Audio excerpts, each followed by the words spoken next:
Bigfoot, a 50-year journey come full circle, written by Dr. Matthew A. Johnson. I'm Willie Rose, and this is Chapter 8, My Broken Heart. It was in the early spring of 2002. Dr. Leroy Fish accompanied Dr. York and me in our research area. He was a wildlife biologist and a member of the Bigfoot Field Research Organization, BFRO. Our reports and TV interviews were generating a lot of interest in the community of Bigfootdom. By this point in time, Dr. York and I had been interviewed together by multiple media agencies, including the Travel Channel, In Search Of, Real Scary Stories, the BBC, a French documentary film crew, some children's TV shows, and many news channels, too. As a result of all the media attention that we were receiving and the evidence that we were producing, Dr. Fish chose to contact me and expressed a strong desire to come to Southern Oregon to visit with the both of us. Dr. York and I spent a couple nights with Dr. Fish in our research area. Both he and Dr. York enjoyed one another's company. They quickly became members of the Mutual Admiration Society because of the great respect that they had for one another. We gave Dr. Fish the red carpet tour, including the spot along the logging road where a creek ran underneath the road through a culvert. We showed him where an alleged dispute took place between two Bigfoot adult males. In this spot, approximately 10 willow trees had been snapped over between 8 to 9 feet off the ground right next to the creek.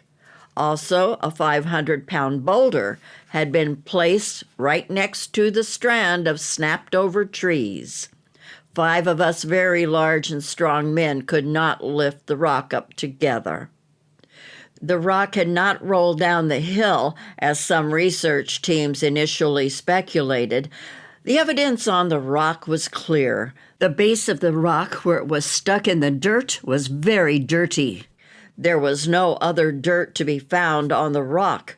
Also, the top layer of the rock had a light, flaky layer of moss spread all over it. The flaky moss was so fragile that you could scrape it off with a slight movement of a single finger. Yet, all of the light, flaky moss on the top of the rock was completely intact. If that large rock had rolled down the mountainside, it would have dirt all over it, and the light, flaky moss would be gone. Dr. Fish looked very closely at the rock, examined the mountainside above the rock, and arrived at the same conclusion we did.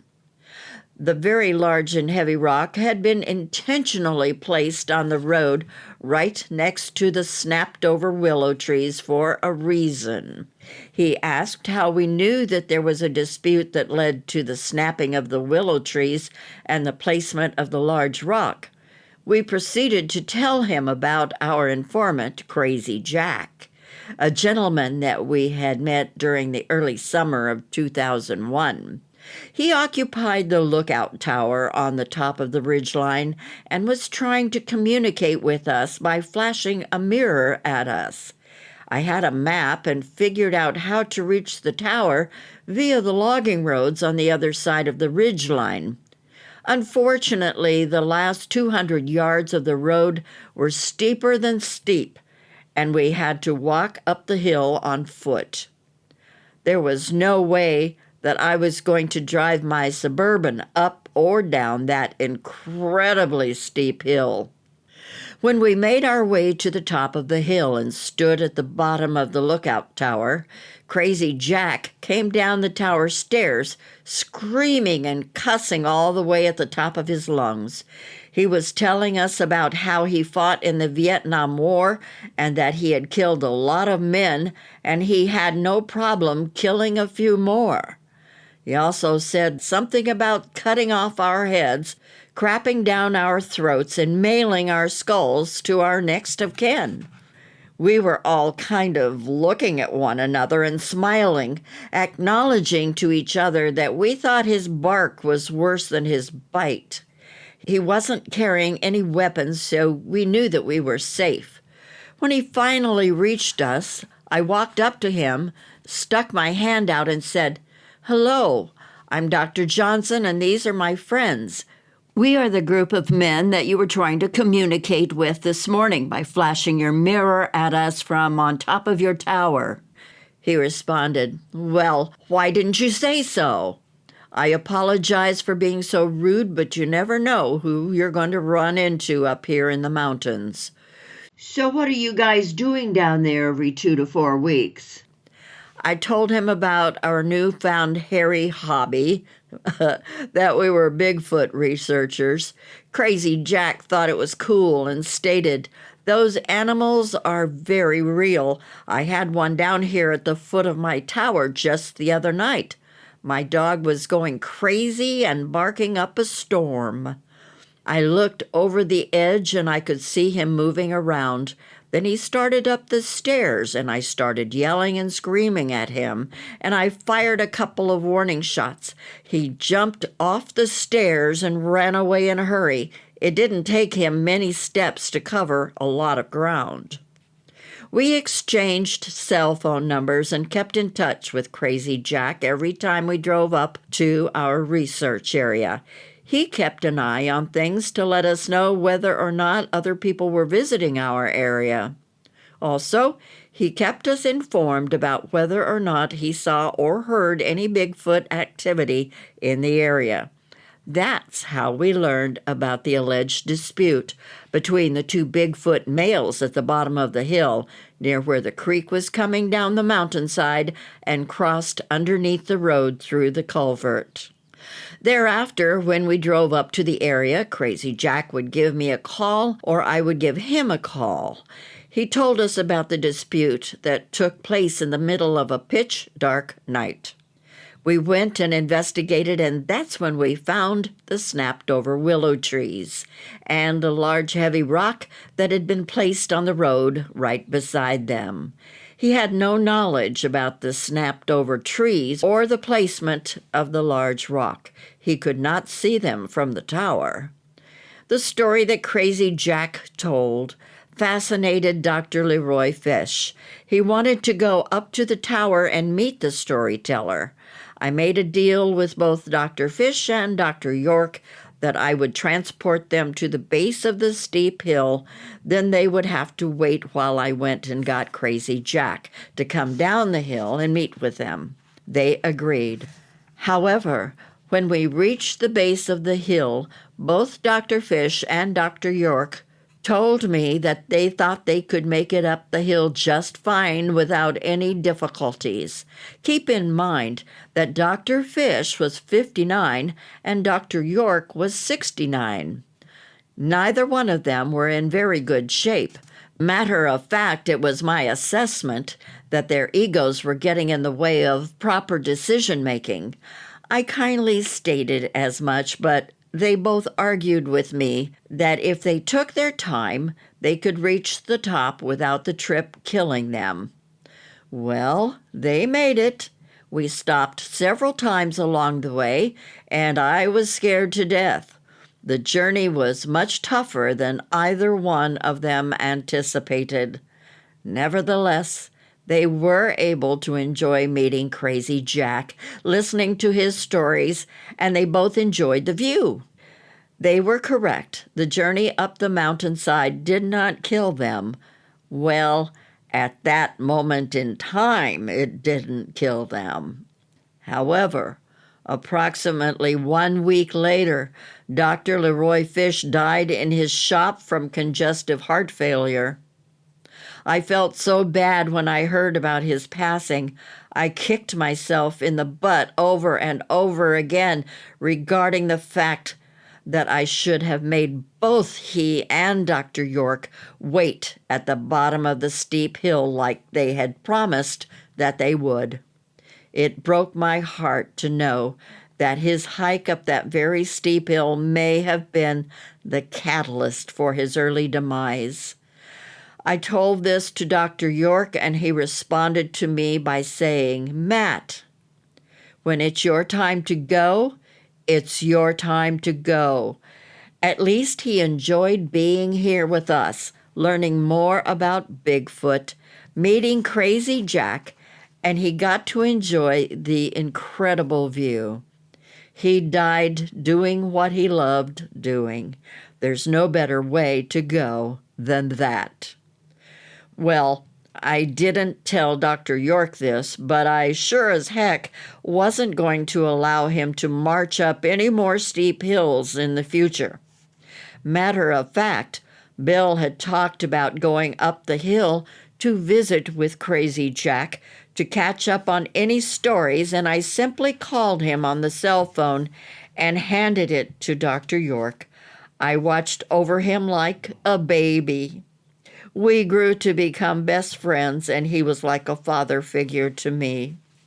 Around this time, Dr. York and I had turned our research team into a nonprofit organization because we wanted to raise funds for better high-tech equipment.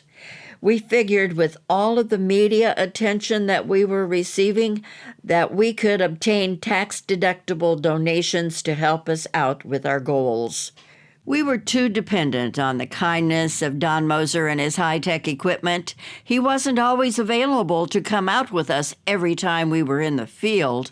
It was a long 3-hour drive for him to make it every time from Eugene, Oregon. Also, he had a life, a wife, a family, and he enjoyed playing tennis and acting on the side. We simply couldn't expect Don to come down to Southern Oregon and play with us every time we were ready to go out into the field. Therefore, the Southern Oregon Bigfoot Society, the SOBS, was formed and established as a nonprofit organization. We were not only active in the Bigfoot research field, inviting anyone and everyone to come and join us, we also sponsored monthly meetings in Grants Pass, Oregon. We held monthly Bigfoot meetings at the Black Forest Restaurant in their meeting room. We always filled the room to capacity. It was fun to meet with the regulars, plus see new people visit with us from time to time.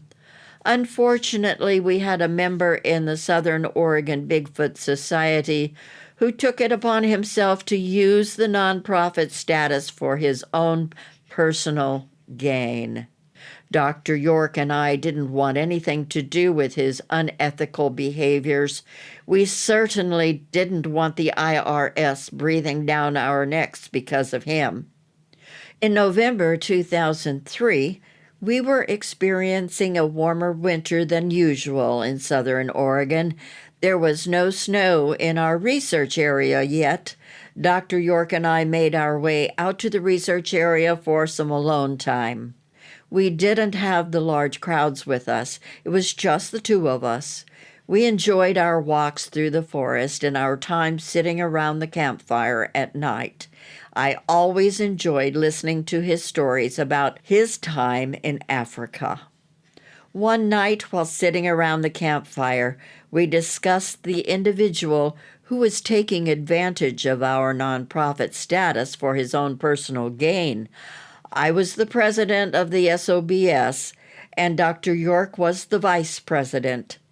We decided that we were going to have to boot this individual from the organization and turn him into the IRS. It was a difficult decision to make, but we knew we had to do it. The next morning, Dr. York wanted to drive to the other side of the ridgeline and go up the steep hill and visit with Crazy Jack and see if he had any stories to share. I pulled out my cell phone and called Crazy Jack's number several times, but there was no answer. I told Bill that I thought it was too late in the year and that Crazy Jack most likely wasn't up in the tower watching for fires now. However, at Bill's insistence, I drove him around to the other side of the mountain. When we reached the bottom of the hill, I practically begged Bill to let me go see if Crazy Jack was up in the tower. If he was there, I could fetch Crazy Jack and bring him back down. Bill expressed an appreciation for my concern, but assured me that I didn't have to coddle him. We hiked up the hill slowly but surely. When we reached the top, it was clear that Crazy Jack was not in the tower. As I predicted, it was too late in the year and fire season was over.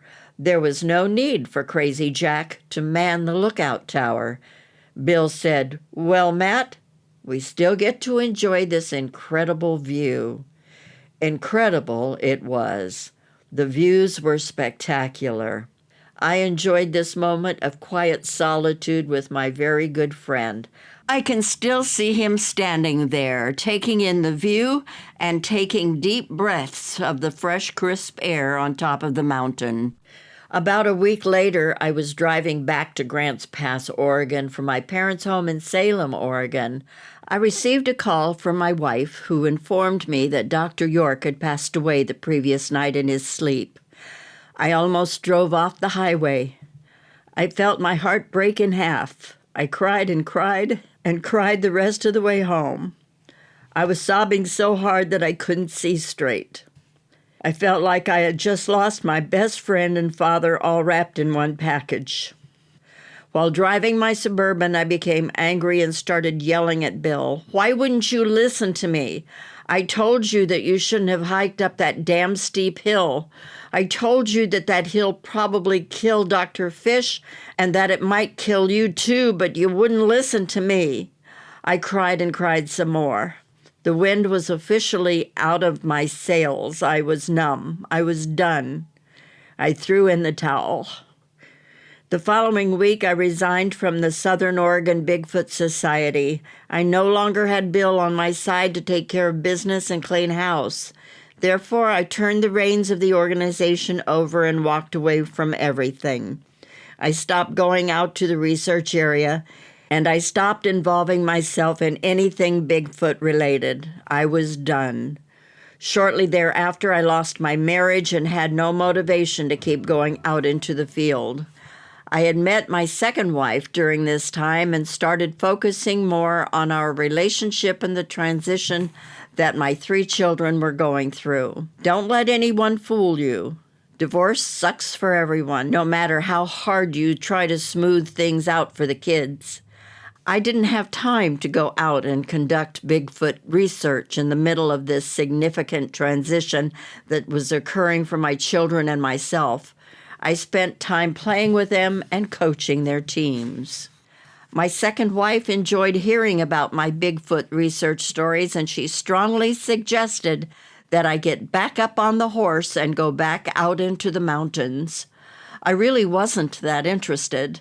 However, I would occasionally take her, family members, or some friends passing through the area out to the woods. I had to admit it was nice to get back out there into the forest every once in a while. We created some fond memories sitting around the campfire at night while talking about past Bigfoot adventures, but seriously, I was done. My broken heart took all of the motivation out of me and the wind out of my sails. I was no longer planning to go back into the woods to look for Bigfoot. Little did I know, I may have given up on looking for them, but that didn't mean that they were going to give up on looking for me. The saga continued. That's the end of Chapter 8. Chapter 9 is just around the corner. It's called, of all things, Hotel California. Bigfoot is written by Dr. Matthew A. Johnson. I'm Willie Rose.